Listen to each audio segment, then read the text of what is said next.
از روز امضای سازشنامه صلح تاجیکستان یعنی سازشنامه صلح تاجیکان که 20 سال میگذرد و تاجیکستان طی این چند سال است که در آسایشتگی و آرامی و بدون جنگ و سرسانی ها و گریزگی و چیزها به سر میبرد و میرزا خوجه احمدوف یکی از فرماندهان سابق اتحادیه پیشین اپوزیسیون بودند که در این صحنه ها به واسطه شرکت داشته بودند و این روزهای سنگین و سخت و تلخ را با چشمان خودشان دیدن، در بدن خودشان حس کردن و میخواستم پرسم که در این شب روزهایی که اینجا واردی درگیری ها بود و دوچار درگیری ها بود، اون وقت چه روزهایی بود شما که ما امروز که از وحدت و از صلح صحبت میکنیم، ولی اون روزها چه روزها بودن؟ شما چی میدیدید در اون شب رو؟ چی مشاهده میکردید؟ یک دو خاطره های میخواستم. به حد ما از همین کارو به حد زیق میشیدیم که مردم تاجیک و تاجیک همین خیلی رفتار دارن، به حد زیق میشیدیم. وقتی که جنگ بوده در دست اتومات فقط در مقصد در همه جا میرفتیم، ما همه را آرزو داشتیم که کی صلح شود، که همین گفتگوزار همین روزا از سر ما بگذره.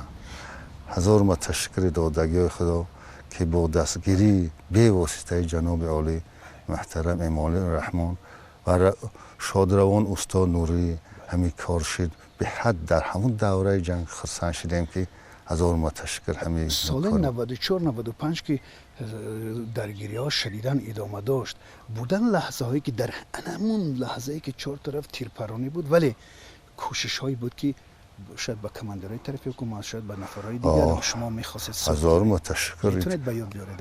هزار متشکر که ما یکی از اولین صلح کرده تاجیکستان و تاجیکان هستیم که در منطقه غرب همین کار ما و دست خودمون با همراهی مقصد بچه‌های با عقل با فرهنگ همین کار کردگی. مثال گیریم ما هنه که گفتیم که به غرب از میایم ساعتی همینجا اومدیم واخوری کردن، ما گفتیم که پگه ما در درون غرب میشیم. همین مردم باور نکردن. یک هزار متشکر ساعت 9 پگه ما در غرب شدیم. در این اداره های کدوم سال بود؟ سال 97 یا که نه سالش نمیدونم، که همون حین اساسی درگیری بود که یگان کس اول صلاح کرده نبود.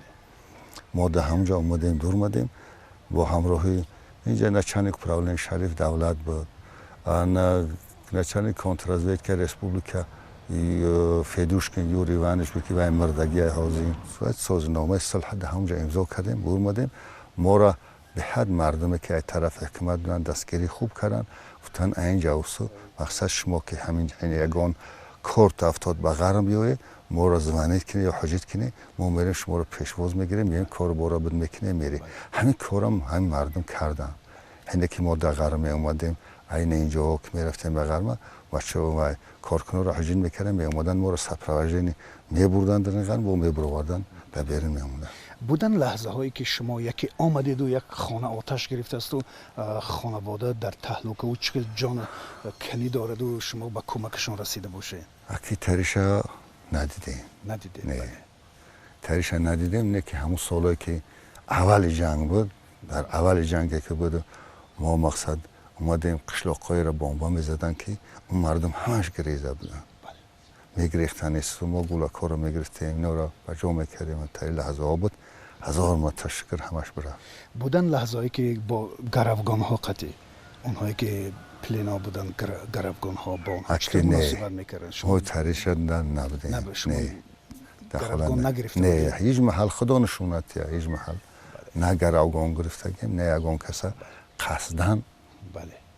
باز یک لحظه هایی بودن که شاید از بر اثر نافهمی ها بود یا بر اثر چی بود که بعد از مثلا سال 90 بازم درگیری ها در منطقه و طور پراکنده ادامه داشت. مثلا یک حادثه که در یاد ما تا حال حاضر بود و از طریق تلویزیون های دولتی و غیر دولتی هم پخش میشد، مسئله یک عملیاتی بود که در اینجا علی بیتکی برداشته شد با گروه مسلح و چند گروه های دیگر از بین برده شد. حتی در این خانه شما هم با باران شد همونجا. این در نتیجه نافهمی ها بود؟ چی بود همین لحظه ها؟ این در نتیجه همین نافهمی ها. بعد هر یک کار عاقبتش آخر بعد همین تا آستا میاد تیار میشه. همین در اساس همین نافهمی ها بود. آمده همین هزار متشکر. این به سبب خون از و به سبب علی به همینا اومدن تیار شدن در هر جا که مثال بگیم با هر یک جنگ هر یک نافهمی و همه چی آسته هم حل می شود پای در پای حل می شود سال به سال حل می شود مثال بگیم یک سال همه صلح می‌کنن راضی‌اند نه که سالگه با نافهمی ها پیدا میشه این یراق در دست هر کس باشه آقا 100 سال بسته آقا بعد با تیر میبروره همین یراق ها که بودن 1000 متری بعد همین نافهمی ها شد یه آدمی که در دست یراق داره و فکر میکنه که در همین دنیا ما پادشاهی میکنه همین خانه بود که زده بودن وقتی که همین خانه رو بمباران کردن شما میدانستید و در درون خانه بودید یا که بیرون بودید آگاه بودید چی بودید؟ نه ما 1000 متر نه هیچی ما در این جنگا که علارش نبودیم به تشویش در خونه ما یانباش کرده خواب بودیم رئیس بالکن ما صحبت کردیم گفتن نه شما به تشویش در خونه تستاق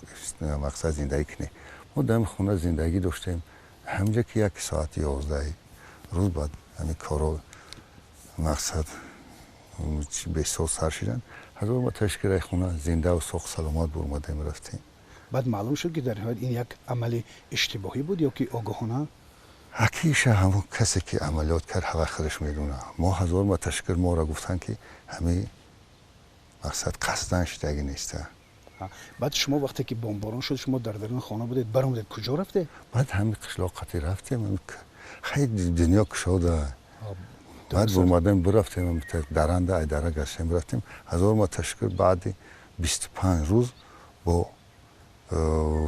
شاه گنرال شاهازی که در ناحیه ترزان نشان میرسه همین بچه با همراهی سابق حاجی حلیم رحمتی قطعی ما را یافتن صحبت کردیم گفتم بیا همه خوبش از جنگ ده صلحه تیم 1000 ما تشکر ما هم تیاریم که صلح کنیم و این همه چند سال که بحکه گرفتیم دیگه نگریزیم بسیار خوب میشه بعد همینا و تلاش بسیار کردن آوردن در همجا در منطقه در ناحیه رشت در مرکز نشت صلح کردیم همه یراقامون را سپردیم 1000 ما تشکر با چند کار با حکومت یاردم کردیم اینا ولی دیگه از اون یراقا حرف نه هیچی نیست بعد این حاضر 1000 ما تشکر بچه ما هستن بله که با زندگی دارن ای پای زندگیشون اگه شما با آدمی سال خورده مانند نیست خیلی جوان به نظر میرسه در همین دوره به شما یک زندگی آسایشته و آرام و با ثبات و